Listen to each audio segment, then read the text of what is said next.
Minsan, may mga araw na lalabas tayo at may pupuntahan. Hindi para maghanap ng kwento, kundi para tumugon sa isang kapwa. Madalas hindi natin nakikita o napapansin ang bigat na dala. Ito si Kuya Rodolfo, 61 taong gulang.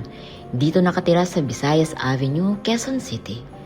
5 ang anak at hiwalay na sa asawa.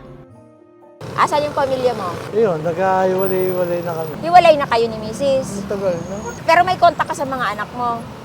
Meron naman, yung isa, hindi siya nagtatrabaho sa pension.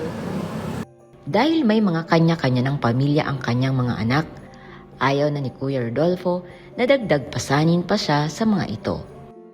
Ayoko, nahihiya ako, may mga pamilya na siya. Baka sabihin, padagdag pa ako sa palamunan. Dating namamasukan sa isang vulcanizing shop, natigil dahil nawalan ng pwesto.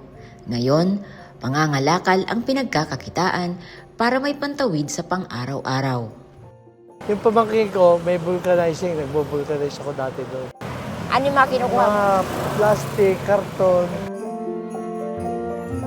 4 na taon nang nakalipas simula nang ma-mild stroke ito at bakas pa rin sa kanyang pananalita. Stroke ako eh. Gumaling ka na. Ayos naman kahit paano. Upang maramdaman ni Kuya Rodolfo na sa kabila ng kanyang pag-iisa, ay may handang dumamay at magbigay ng sorpresang saya sa isang katulad niya.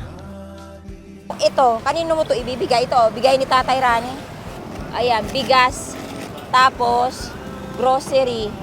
May pang spaghetti ka. Ayan, fruit salad, gatas, cheese.